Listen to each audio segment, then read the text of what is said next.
Simulcast, the Neil Haley Show and the Dr. Christopher Hall Show. I'm excited to welcome first Nobel Prize nominated doctor, author, and also emergency room physician, Dr. Christopher Hall. Dr. Hall, thank you for your service. Tell me again, I know you're excited about our guest today, aren't you? You know what? Very exciting. We've got a TV personality and a world class trainer and author. You know what? I'm very, very excited that she's here today. Yes, so Jillian Michaels, thanks Oh, for stopping by. We appreciate it. And you know what? It's amazing, to just see the continued growth and congratulations and everything you're doing. oh gosh. Well, thank you so much for having me, guys. I really appreciate it. All right, go, Chris, with your first question. Oh wow, this is Okay. Normally I get to ask you questions, Doc. You're my typical guest, so the roles are reversed here. I hope I can live up to your expectations. Yeah, good, Chris. sure, no problem. We're so excited to have you. Anyway, you've got that the audio out. Tell us about keeping it real. Tell us about that. Well, so keeping it real has been an award-winning podcast that I've had that is predominantly health focused, and it was audio only for a decade. And then I met Bill Maher, and I was on his podcast in January, and I did Real Time on HBO with him shortly after that. And I cleared up a few of his misconceptions about nutrition and fitness and health.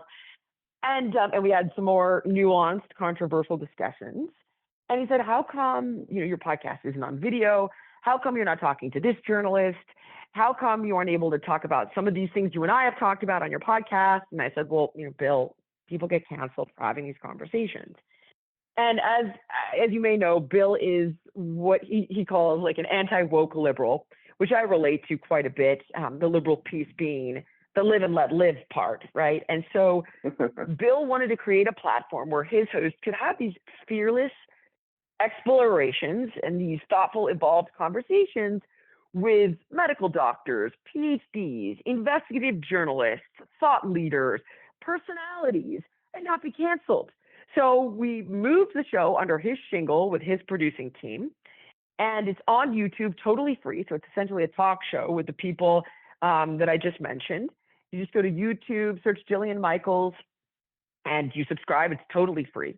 And we're looking at everything from why are men experiencing plummeting testosterone levels, where a 30-year-old man today has the testosterone levels of a man who was at 60 30 years ago.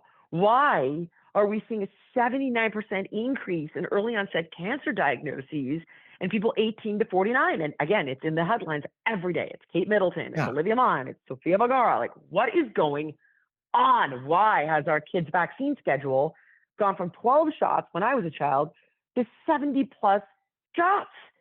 What is going on? And that's the goal, is to really look at all of this stuff and empower people listening to take the information, form their own opinions about it, and make the decisions for themselves and their family. Well, I guess I see where, Jillian, I'm understanding more and more what your podcast is in the health end. And wow, you're right. Dr. Christopher Hall, what are your thoughts? I think that's the great point, Jillian. Great call. What are your thoughts, when you talk about what's happening, what she was mentioning in some of the headlines, Dr. Hall, why it's happening? And that's the incredible thing about Jillian over the years. I mean, this incredible burst of energy and her education of the public with all these facts on nutrition and health, and just having the public think. And so it is very intriguing, why there's been a shift in the hormone levels in men with testosterone that we'd expect to see, like say years ago, that we're seeing the equivalent of now. And so, it's hard to say. It's hard to say. There's still lots of research. Of course, we've had introduction of all different types of things like chemicals, vaccines over the years. And so, also we know that they say they have not changed us really at a level of the DNA, but we know it's been affected because we see proteins being changed differently, like I said, these testosterone levels. So that's probably what we're dealing with. But I think the great thing is that we've had someone like Jillian out there for years, educating the public. So it's awesome. So what are you Oh, discovering, thank you, Jillian, Doc. from that? We got to check out your audio, your video series now. What are you seeing from these experts you're Oh talking man, about? yeah. What do you So, think it so is? Dr. Peter, Well, Dr. Peter Attia is the one I had on to tackle this, and that episode is actually out this coming Monday. So the one that's out right now is with Callie Means, who's a former lobbyist for big food and big pharma, and it essentially blows the whistle and exposes the playbook for how they're addicting us to their food and their drugs. But what Peter thinks it is, to be totally honest, is a combination of all the things we already know, right? Lack of sleep, more sedentary lifestyle, lots of stress, but then a lot of like the microplastics, potentially some of the crap in our food and the pollutants in our environment. And could it be the vaccine schedule? And then he kind of breaks down what we can do about it without TRT. And if you need TRT, how to determine that, who isn't a candidate for TRT, how you should be doing TRT. And he also explains like if with men that haven't had children yet, it's a non-starter because you stop making sperm, and he explains why. And it's a very in-depth conversation. And then we actually have one on HRT for women that will be coming out next month. We did 2 bookends, and it's everything you just mentioned, Doc. We're exploring all of those things and then telling people what they can do about it. But that's the key, is to just give them the information, not gaslight them, not make them feel like they're crazy, and then let them make their own decisions. Yeah, Dr. Hall, and that's what you're seeing, right? Incredible. Exactly, is how alternative medicine, different things that are coming out.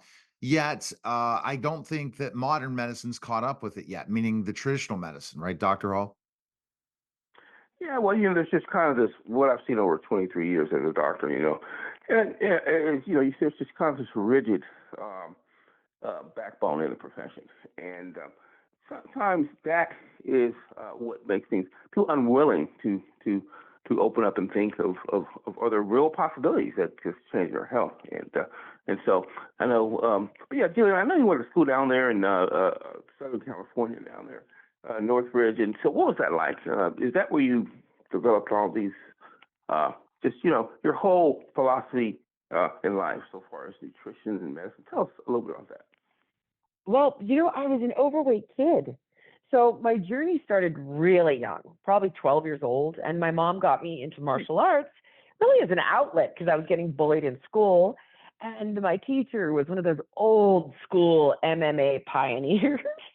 So, this is a guy that was taking elderberry for a cold 40 years ago. Well, not 50 because I'm 50 now, but about 40 years ago, right? This is a guy that was eating organic 40 years ago. So he began to educate me. It was a slow burn for me. As a 13-year-old in the 80s who was eating bags of Cheetos and Taco Bell after school. But he began to educate me and empower me through fitness and martial arts. So I was losing weight. I was getting healthier. He was building my belief in my abilities because I believed in him. And if he believed in me, by virtue of that connection, I thought, well, okay, if he thinks I can do it and this guy knows everything, then maybe I can do it. And so it started there. Then I became a trainer. By the time I was 30, I owned a sports medicine facility, and I would work under the supervision of physical therapists and exercise physiologists. Then I got on Biggest Loser. And as I got older, with age and different health struggles of my own, I began to explore, why at 30 years old did I have PCOS and hyperpigmentation on my face when I wasn't pregnant? So then I wrote a book with one of the who I think is one of the most respected endocrinologists named Dr. Christine Darwin, called Master Your Metabolism, looking at hormones and what role do they play in our weight and our health. Or, when my wife had our son, or my ex had our son 12 years ago, and it was kind of this comedy of errors, I ended up deciding, okay, if I can fall for all this madness, surely other people can too. And then I wrote a book with 5 different doctors about getting pregnant, pregnancy, postpartum, to try to give people the information that I didn't have. So everything is really my own journey and exploration in health. And then I seek out MDs like yourself, Doc, who are what's called an upstreamist. They're looking for the root cause of the problem and they're trying to solve it instead of just slapping drugs on the problem and medicating the symptoms. And pay that information forward to the public in a way that they can get it for free. And that's what's so great about podcasting. Absolutely. All right, Jillian, where can we check it out real fast? The YouTube, drops every Monday. YouTube. every Monday. Just go to Jillian Michaels on YouTube and subscribe. All right, fantastic. Chris, go ahead and summarize Jillian. Well, no problem. There you have it. So one of our top educators here in the country. Awesome trainer, TV personality, very motivational for young women, which she's done over her years. And so we're very, very excited. Yeah, that Jillian Michaels came on the show today. Thank you, Ms. Michaels. Thank you, guys. I really appreciate all you're doing and for having me on. Absolutely, Jillian. Appreciate it. That was a special simulcast of the Neil Haley Show and the Dr. Christopher Hall Show, guys. Take care. Thanks again, Jillian. Appreciate it.